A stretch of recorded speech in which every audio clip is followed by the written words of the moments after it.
Today we have a look at war updates, several shootings, and much more. We have today's weather forecast with Madison and a look at sports with Eli. Today is Monday, March 28, 2022. We are live from Shore's Broadcast Studio H12 on the campus of Bradley Central High School, and you are watching VOX News Today.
Welcome back. I am Alex Wingard.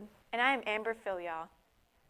Pakistan's Prime Minister Imran Khan is facing a no-confidence vote in parliament after the country's opposition leaders called for him to step down. They accused Khan of damaging the economy and being responsible for poor foreign policy decisions. In the 1980s and 90s, Khan was celebrated as one of the world's best cricket players. Khan's is the last administration under threat in Pakistan, as so far, no prime minister has ever completed a full term in office. Shanghai will implement a new lockdown for mass COVID-19 testing. The eastern half of the city will stay at home for 4 days starting Monday. The rest of Shanghai will go into lockdown starting Friday. No one will be able to leave their residences, and public transportation in those areas will be suspended. The new measure comes as state health officials in China reported more than 5,500 locally transmitted COVID-19 cases on Saturday. It was the second consecutive day with more than 5,000 cases. Nearly half of them were in Shanghai. Current daily infections in the city are the highest reported since the pandemic began. Ukrainian refugees are still moving to new places because of the war. In this case, they have escaped to the Carpathian Mountains to avoid Russian shelling. They reside in the idyllic ski resort of Slavsko. Many hotels have opened their doors for these families. Slavsko has taken in 3,400 displaced people, nearly doubling their population, but they insist that it is not a burden and that they're willing to help.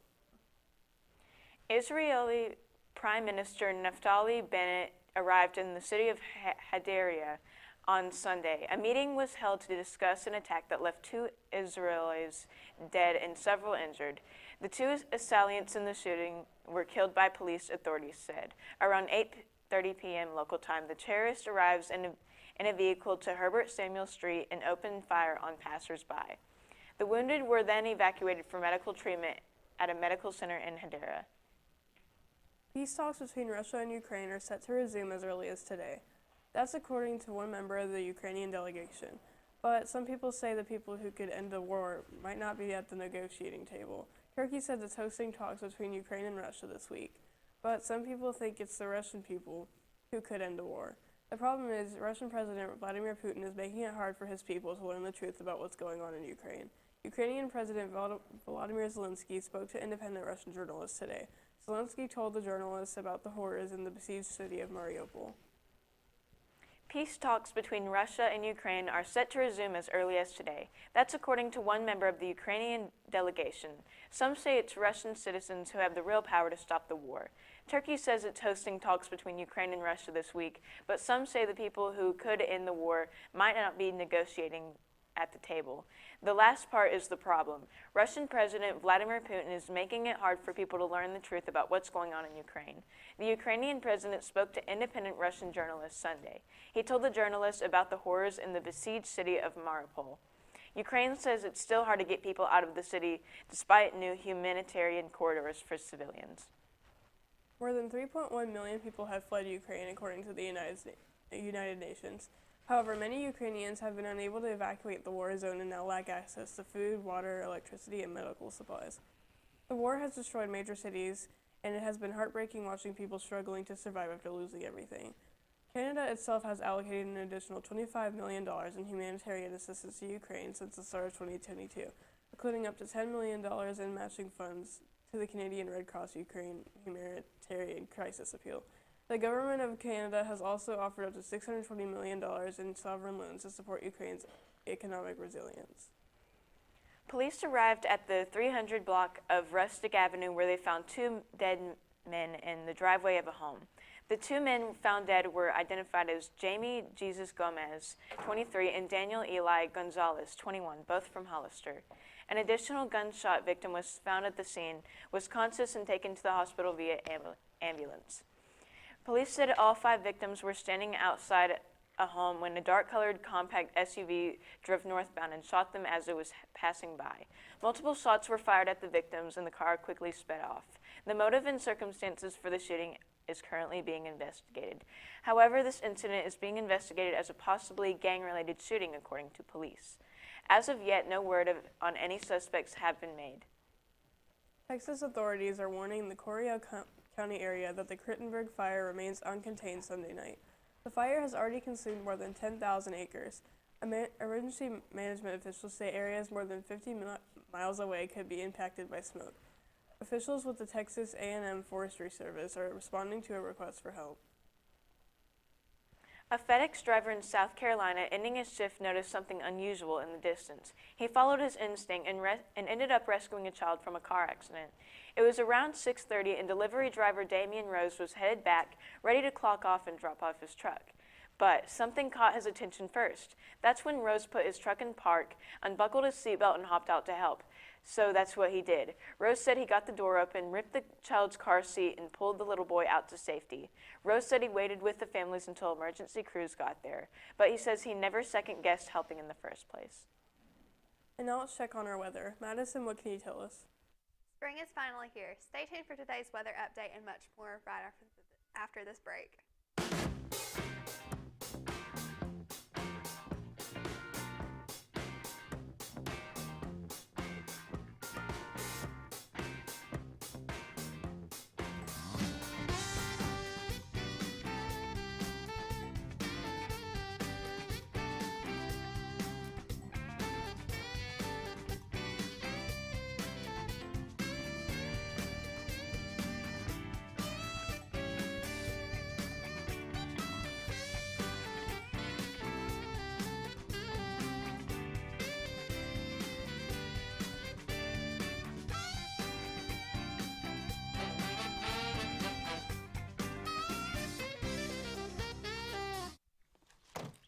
Wow, college already. Yeah. We gotta go. I love you. I love you too, Daddy. And thanks for everything. Gratitude. Pass it on. A message from the Foundation for a Better Life.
but a lot better than last week.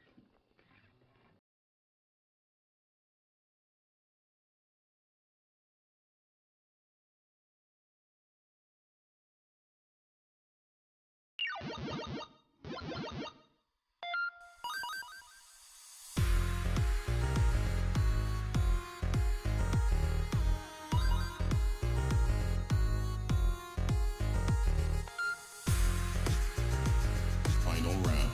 Fight.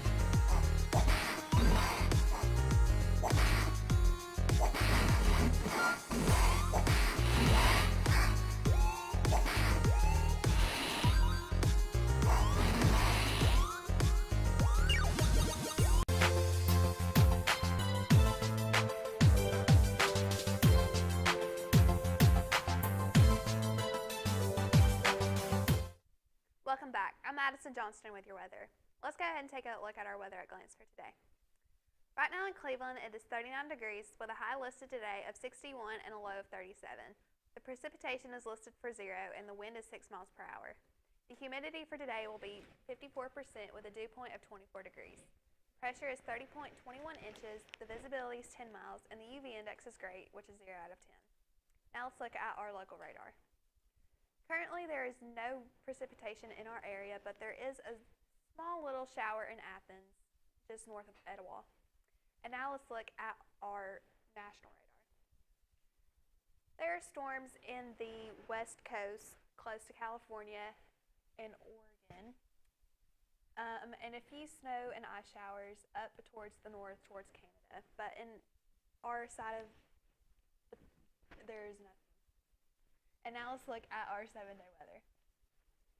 Tuesday will be cloudy with a high of 70 and a low of 55. Wednesday will be partly cloudy with a high of 80 and a low of 56. Thursday we'll have scattered showers move in with a high of 69 and a low of 40. Friday we'll have mostly sunny skies with a high of 66 and a low of 38.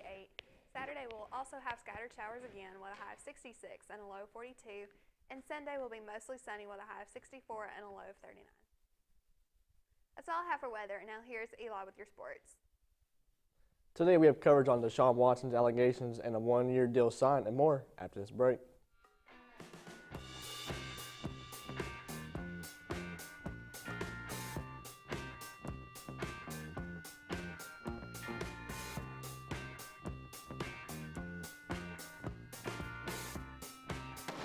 Well, you're wrong. I'm wrong. You're the one who misrepresented the facts. Misrepresent the facts? Are you kidding? Your proposal's ludicrous. My proposal will go exactly the way I say it will. My dead body.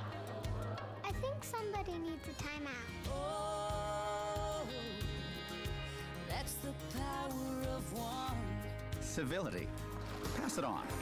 One grain of sand can turn the tide.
I'm the greatest hitter in the world! Strike one. I'm the greatest hitter in the world! Strike two.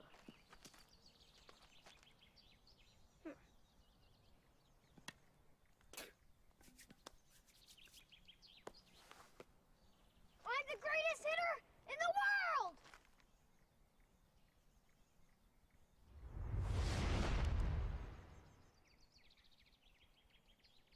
Strike 3. Wow. I'm the greatest pitcher in the world. Yes!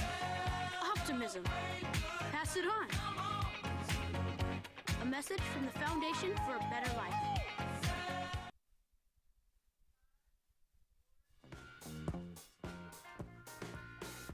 Welcome back. I'm Eli Dunn with your sports. Fans stormed Mass Street in Lawrence, Kansas as the Jayhawks topped Miami to make it to the Final Four. This will be the 16th time the storied Kansas program has made it far in March Madness. The Jayhawks will face Villanova, which has won 2 of the past 5 national titles, but the marquee attraction will be the matchup between Duke and North Carolina. Tar Heels have a record of 21 appearances in the Final Four, while Duke has 17. After trading Tyreek Hill to the Miami Dolphins and appearing to have no interest in keeping free agent starting safety Tyrann Mathieu, the Chiefs are now also losing veteran safety Daniel Sorensen. The 8-year veteran is signing a 1-year deal to head to the NFC South and to join the New Orleans Saints. Sorensen had spent all 8 of his years in the NFL, with the Chiefs becoming a full-time starter in the secondary. In his second season now, he will get a chance to join one of the NFL's best defenses in New Orleans and play alongside Pro Bowl and all Pro Bowl talent. As Watson arrived in Cleveland for a physical to answer questions about his past behavior, a second Texas grand jury declined to indict the quarterback, who has been accused of sexual misconduct by 22 women and still faces civil lawsuits. And on Friday, Watson finally broke the silence surrounding his allegation in an introductory press conference with the team. Understand the seriousness of the allegations, Watson said to the Cleveland media. He stated, "I never assaulted any women. I never disrespected any woman in my life. I wasn't raised that way. It's not in my DNA." That's all for sports. Stay tuned for more news with Amber and Alex right after this break.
CRCC to me is a calling that God placed on my life to really step out in faith on something that I didn't think I could do, and it's been amazing to see how God's worked through it.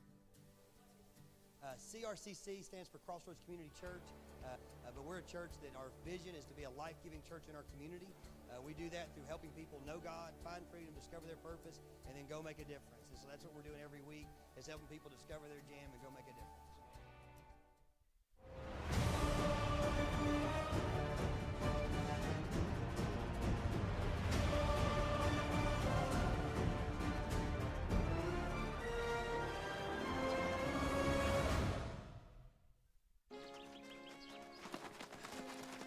We broke Old Man Hennessy's window. Correction, dude. You broke. I just threw the ball. This is really bad. What are we gonna do? Dude, kiss your life goodbye. Yeah. Sorry, kid. Keep smiling, keep shining. No, Hi. Tell him it was an accident, and we can fix the window. I'll come with you. that's what friends are for.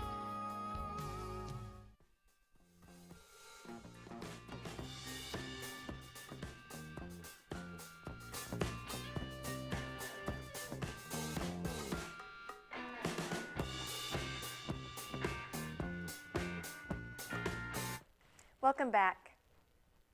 People donate items to classrooms and teachers all the time, but an Alabama school is turning around by the theme by donating a missile and its tinkling character to a veterans museum. An old Lance missile and its porter sat outside the old Athens High School for decades. They were donated to the school's ROTC program in the 1970s, but the building is now a middle school, and the missile and launcher were recently packed up for donation to the Alabama Veterans Museum and Archives for restoration and display. The Georgia Bureau of Investigation says 2 off-duty officers in Savannah shot a man who pulled a gun on a bouncer, then pointed the weapon at them. Investigators say 35-year-old Robert Gadsden was in gripping condition after the shooting around 3 a.m. Saturday outside Boomy's Restaurant and Bar. The officers were not harmed. The GBI says Gadsden pulled the gun on the bouncer, then pointed the weapon at officers and refused to drop it. Investigators say both Gadsden and the officers fired at each other. The Hamilton County Sheriff's Office is asking for your help identifying a man who was hit by a car and killed on I-75 northbound near Ottawa mile marker 13.6 at around 6:45 a.m. Police described the victim as a white male with a small build, in his 20s to 30s wearing dark clothes. The Hamilton County Sheriff's Office traffic unit says the victim had no identification. They say the man was struck while walking in the fast lane on the interstate, but it's not clear how he got there. They say there is no car in the area associated with him. 3 people have been charged with murder in a deadly shooting near the Atlanta Fair earlier this month. According to Atlanta police, two minors, 19-year-old Marquez and Harris, were arrested. All 3 are charged with felony murder. The names of the minors have not yet been released. Police say a 16-year-old boy died at the scene. A 14-year-old boy and a 19-year-old man were also shot and taken to the hospital with non-life-threatening injuries. The 16-year-old, now identified as Joshua Adetanji, was killed. It's unclear if the parties involved in the shooting were at the fair. Wildlife officials in East Tennessee captured and relocated this 500-pound black bear. The bear was known to dig through garbage, bird feeders, and pet food around the campus of Tusculum University for years. But recently, the bear has become more active and has been increasingly damaging property around the area. Officials with Tennessee's Wildlife Resources Agency and the Greenville Fire Department helped tranquilize the bear Thursday. Crews then relocated the bear to a remote area of the Cherokee National Forest. A former Tennessee nurse is guilty of criminally negligent homicide in the death of a patient who was accidentally given the wrong medication, a jury found Friday. She was also found guilty of gross neglect of an impaired adult in a case that has fixed the attention of patient safety advocates and nurses organizations around the country. The nurse freely admitted to making several errors with the medication that day, but her defense attorney argued that the nurse was not acting outside of the norm and systemic problems at Vanderbilt University Medical Center were at least partly to blame for the error. Besides graduation, it's the night that most high school students will remember forever, and that had many girls heading to Dunlap, Tennessee Saturday for a prom dress giveaway. The owner of Dunlap Mercantile, who allowed organizers to rent the space, believed in making sure the girls are able to fulfill their dreams that will last a lifetime. The event was called Say Yes to the Prom Dress, and it welcomed dozens upon dozens of hopeful girls. They shuffled through prom dresses ranging in color and size throughout the day. The one thing the gowns had in common were all of them were free. Some who went to the prom giveaway traveled over an hour to pick out a perfect dress. It also provided shoes, jewelry, and even offered free hair and makeup for the girls. They just had to sign up and schedule a date. Dollywood Amusement Park in Tennessee says it has temporarily closed a ride developed by the same maker of a free-fall ride from which a teen dropped to his death at a Florida attraction. Dollywood told the Associated Press that it was saddened to hear about the death of 14-year-old Tyree Sampson, who authorities said fell out of a towering amusement ride called Orlando Freefall at Icon Park in Orlando on Thursday. Based in Pigeon Forge, Dollywood says it has temporarily closed its drop-line ride out of an abundance of caution. It's the biggest night for Hollywood as movie stars arrive for the 94th Annual Academy Awards. The Oscars have returned to the Dolby Theater in Los Angeles after taking a detour to Union Station last year due to the pandemic. The stars shined on the red carpet outside, and another return to tradition. Also, for the first time since 2018, the Oscars ceremony has a host, actually 3 hosts. Comedians Wanda Skies, Amy Schumer, and actress Regina Hall teamed up to co-host the show. The Netflix film The Power of the Dog leads the pack of nominations with 12. Recognizing the importance of streaming to the film industry now, viewers will also be able to watch the Oscars on Hulu and YouTube TV. Wildlife officials in East Tennessee captured and relocated this 500-pound black bear. The bear was known to dig through garbage, bird feeders, and pet food around campus of Tusculum University for years. But recently, the bear has become more active and has been increasingly damaging property around the area. Officials with Tennessee's Wildlife Resources Agency and the Greenville Fire Department helped tranquilize the bear Thursday. Crews then relocated the bear to a remote area of the Cherokee National Forest. The Hamilton County Sheriff's Office is asking for the public's help identifying a man who was hit and killed by a vehicle on Interstate 75 near Ottawa early Sunday morning. Deputies were called to the scene on I-75 northbound near the 13.6-mile marker around 6:45 a.m. Traffic investigators say the man was hit by a passenger vehicle and that drugs or alcohol were not a factor for the driver. The driver remained on scene, was uninjured, and contacted 911. Investigators said the identified man was struck while walking in the fast lane on the interstate, but it's not clear how he got there, as there is no vehicle associated to him in the area. The man, who is described as a white male, small build, possibly in his 20s to 30s, wearing dark clothes. According to the Hamilton County Sheriff's Office traffic unit, the pedestrian struck had no identification on his person. The Hamilton County Health Department on Friday reported 6 new positive COVID-19 cases, down 10 from Thursday. The total number of cases in the county now stands at 98,173.